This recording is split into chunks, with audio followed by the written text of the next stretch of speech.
Episode number 3 of the Babysitters Club TV show is The Truth About Stacey, and I did not like this episode as much as I thought I would.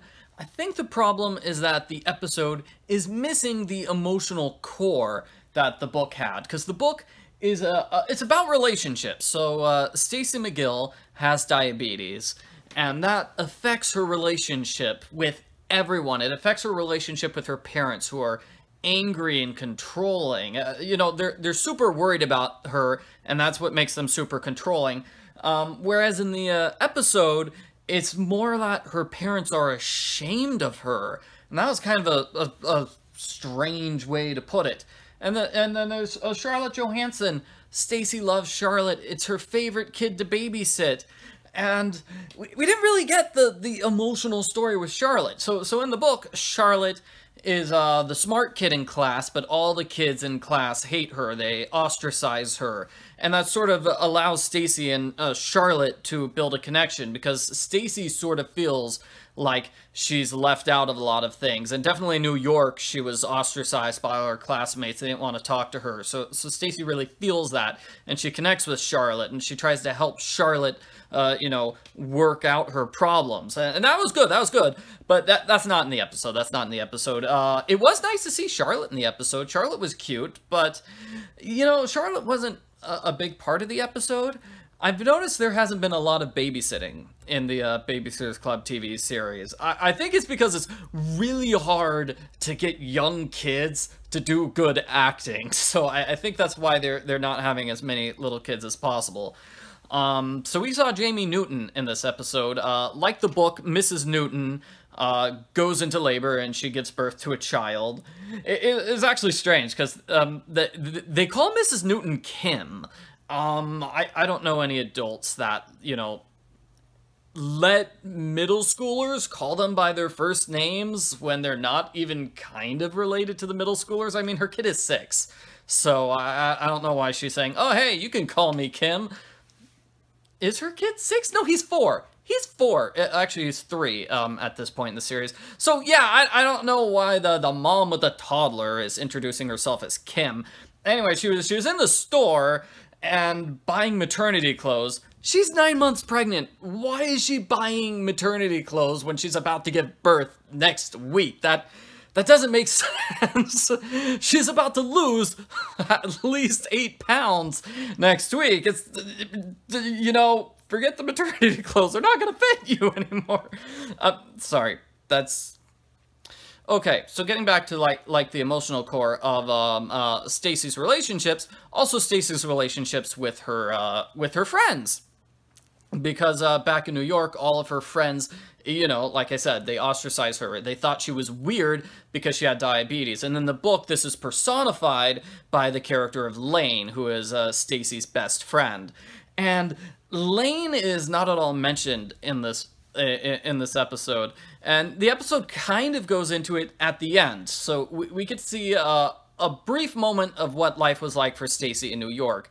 Whereas in the book, that happens much more quickly. Definitely in the graphic novel, it does a much better job of setting up, here's how terrible Stacey's life was in New York when they found out she had diabetes. This is why she's keeping it such a big secret. But they didn't have that in the episode. And so, we don't really quite get the sense of why Stacey's lying to her friends all the time, beyond the fact that she's wearing this strange diabetes thing over here. I did like how she has type 1 diabetes in the show, so they updated that. The episode went more with the subplot of the book, which is the Babysitter's Agency. So there's this group called the Babysitter's Agency. They changed the person's name from Liz Lewis to Lacey Lewis, and I don't know why. In the book, it's Michelle Patterson, right? And then Liz Lewis. I think those were the 2 bad girls that were running the babysitting agency. And here it's just one girl. It was interesting. I don't know. I'm not sure if this was a good change or a bad change, but the Babysitter's Agency is now a bunch of high schoolers. So it's all high schoolers that are their rivals. And I'll be honest, I don't think it works, because as a parent, I would rather have a high schooler watching my kid than, these middle schoolers. No offense, middle schoolers, but Liz looks like she's 3 to 5 years older than everyone in the Babysitters Club. I can totally understand why parents would rather have her as their main babysitter. And that wasn't a problem for the book, because in the book, they're the exact same age. So it's the difference between a 7th grader and an 8th grader in the book, whereas here in the episode is the difference between a 7th grader and like a junior in high school. Well, who's going to be a more reliable babysitter? Probably the junior in high school who can drive a car. So, you know, that kind of makes it a bit of a weird situation, because I'm supposed to be rooting for the Babysitters Club to win the war against the Babysitters Agency, but I totally understand why adults would prefer the Babysitters Agency. I would hire them myself, so I don't want to say I was rooting against the Babysitters Club, but that's where my mind went. And something else that the book did better was we saw more of the people in the Babysitters Agency. So here in the episode, it was just Lacey Lewis. We only saw Lacey Lewis, and we knew she was a terrible person, and that's basically it. She basically like kicked Jamie Newton outside while she hangs out with the goth poetry bro. That was actually hilarious. I loved that. That was great. And Marianne's like, your poem doesn't rhyme, sir. That was the best part of the episode. It was hilarious. But in the book, we see more of the Babysitters Agency people, and it's clear that they're all terrible. Like, one of them is smoking on the job, and then, you know, they kick Jamie Newton out. Jamie could have gotten hit by a car. And they're actually the 2 girls that spy on the Babysitters Club. So in the book, these 2 girls pretend to join the Babysitters Club, and they do it on purpose just to sabotage the Babysitters Club.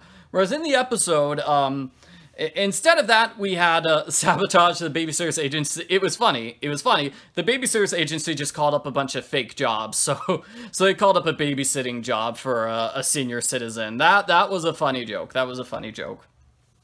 And Kid Kits. They had Kid Kits in this episode. I think Kid Kits are also in the book, too. Yeah, I don't know. Like I said, it's an okay episode. I just feel like it was missing the emotional core of the book. I feel like if we had had another scene of Stacey's parents, or if, what happened in New York was brought up earlier, then I feel like it really would have cemented the episode and explained Stacey's motivations. It was nice how, the Babysitters Agency tried to sabotage, the Babysitters Club by sending out this video, of Stacey in New York going into diabetic shock, I believe. And, that was different because, you know, they just check out their phones and see this YouTube video. And yeah, that was definitely a good way of modernizing the show.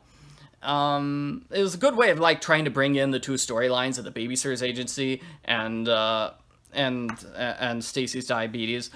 But the follow-up is that there's this big meeting with the girls and all of the members of all of the clients of the Babysitters Club. And I'll be honest, okay, I'm a parent. I would not show up to a meeting like that. There is no way they got 15 different parents to all drop whatever they're doing and listen to what, the 7th grader has to say. I'm sorry, Stacey's a good person, but not all of these adults are going to drop everything to listen to what she has to say.